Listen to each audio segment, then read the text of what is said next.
Hey y'all, welcome back to my channel. So for today's video, please look at the fro. Look at the fro.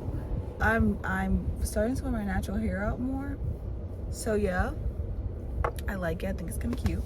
So in today's video, we'll be talking about Julian Buchwald and Carolynne Watson. Now this is very different from my channel, but I really wanted to do like the true crime thing. I'm gonna upload these every Tuesday or Thursday because I'm a busy girl.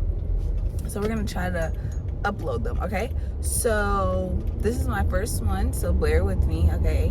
I'm gonna get better as I go. Why are you trying to get over it if you see me right here? You need to watch that, buddy. Okay. Anyways, before we get into this video, make sure you like, comment, and subscribe. I'm at 100 subscribers, and I'm so happy about that. I'm so thankful for all my subscribers because I really like making YouTube videos. And the fact that I got 100 subscribers is so crazy to me. Like, it's so crazy. I thank everybody for subscribing to my channel, watch my videos, liking my videos, and all that good stuff. So let's just get into what this video is about. So Julian Buchwald is 22 years old. He's 22 years old, and he was dating Carolynne Watson, who was 17 years old. Now the articles that I read said that they were together for 2 years, but then some said that they didn't know how long they were together. But what I read was that they were together for 2 years, which means that they got together when Carolynne was 15 and he was 20. 15 and 20, crazy to me. That's weird. But they got together. They were pretty serious in their relationship because they were talking about marriage. Like, it was like most couples talk about marriage, but it was to the point where they went to their local preacher and was like, hey, we plan on getting married, blase, blase, blase. Now, they were very avid churchgoers. Their family went to church. They went to church. Like, that's where they met. They met at church. So they were very avid churchgoers. They loved the church, all that good stuff.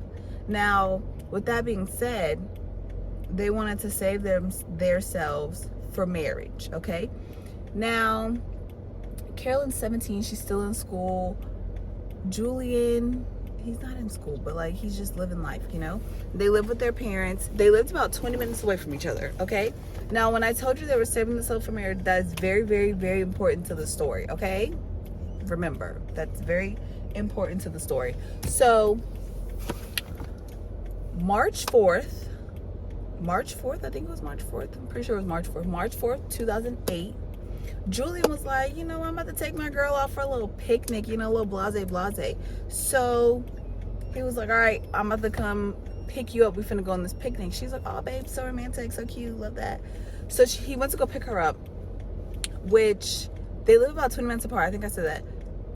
I forgot the name of I forgot like the place that they lived, but where he lived, it was less than 300 people that lived there. And then where she lived, it was less than 5,000 people lived there. So they lived in like small areas. So he went to go pick her up, and then he drove back to his house to get the stuff that they needed for the picnic, which was really just the food for the picnic. That's all he needed was the food. So he went back to go get the food. Okay, cool, cute. So as they're driving, and like where they're going, he's going to a place that his parents own. So, you know, so he's just driving out.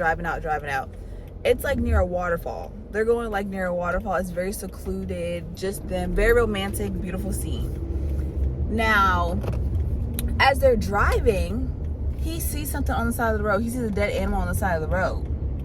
Me personally, I would have just kept it moving. But apparently he's the type of guy, he sees something on the side of the road, it intrigues him, he's gonna pull over, he's gonna go check it out. His girlfriend knows that about him. Carolynne knows that about him. So she's like, all right, let me just be on my phone, mind my business, let him go do his big one. So when he does it, it doesn't take long. It's just like a boom, boom. So she doesn't pay much attention to it. This time, he's gone for like 10 minutes. And she's like, hold on. That's a little suspicious. Why are you gone for so long?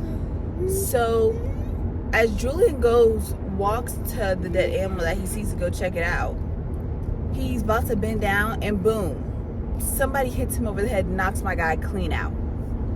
Carolynne can't see him because now he's out of sight. She can't see him. But she's like, okay, something's not right because why the car not moving? He's not back yet. That's weird. So she's like, all right, that's weird. So then she goes to go look for him. But before she can get out the car, she looks out the side mirror and she sees a guy standing in all black. And she's like, all right, what you doing? What are you doing? But before she can like move, like this is thoughts. Before she can move, boom, the guy got her. Now she's hog-tied, duct tape, thrown in the trunk. And the guy who kidnapped her, he's driving for like 6 hours. My girl is in the trunk of the car. For 6 hours, my girl's in the trunk of the car. She don't know what's going on. She don't know what's gonna happen. She's in fear for her life. Like she don't know what he's about to do. She don't know if she's gonna be off. Like she don't know nothing. Then the car stops and she hears digging. So she's like, oh my God, this is about to be the end for me. She don't know where Julian is. She don't know nothing that's going on. Mind y'all, they still in the forest. She don't know nothing that's going on. She's confused. She's scared, as she should be. Now, Julian and Carolynne told their parents that they will be back home by 3 o'clock. And they were very like prompt people. So if they said they were going to be home by 3 o'clock, they're going to be home by 3 o'clock. Not 4 o'clock, not 7 o'clock. They're going to be home by 3 o'clock. So Julian's mom is getting kind of worried because she's like, hold on, where are they at? I don't know where they are. So she's like pacing back and forth, scared, nervous, anxious because she's a mother. She don't know where her child is. So she goes outside in her yard and she sees like this glass bottle with like something white in it, just like wedged. So she gets it and sees it's a note. Now, I'm not going to say everything the note said. But the note basically said that the mom needs to mind her business. If she minds her business, then everything will be fine. The mom basically said, the note basically said, I got the kids. If you mind your business and don't tell the police, you can have them back. But if you tell the police, I'm going to sacrifice your son to our God, and I'm going to do very horrible things. I'm not going to say what they said, but I'm going to do very horrible things to Carolynne, and it's going to be your fault because you don't know how to mind your business. That's basically what it said. The note was like, don't tell no police, don't tell nobody. You just wait for them to come back. The mom was like, oh, girl, F that. Called the police. The police took this very, very serious because there was like a very low crime rate in this area. Like who would do something like this? So the police took it very serious, went to go looking for them and all. Because what's going on? They did the helicopter search and a ground search. Now, mind y'all, where they were, it's like very wooded, trees, bushes also. So by the helicopter, you can't just look down like, oh, got them, they right there. Like it wasn't gonna work like that. That's not how it was gonna go. So they're searching, couldn't find them. Didn't know where they were. Everybody's panicking. Everyone's scared because it's like a small area and these 2 kids are going missing. This made national headlines. Like, what's going on? What happened to them? Who took them? Now, Carolynne and Julian, they were like tied up, duct tape on the mouth, all that stuff, stranded. When Carolynne finally got to where Julian was, she didn't know he was there, but then she heard him. Now, Julian, he was already untied and all stuff. He said he freed himself once the kidnappers, like, moved on. Like, once they went away, he freed himself, right? So then he freed his girl, because why would he just leave her tied up? Now, during all this, Carolynne is petrified. Like, she is so scared. She don't know what's going on. She don't know where she is. She wants to go home.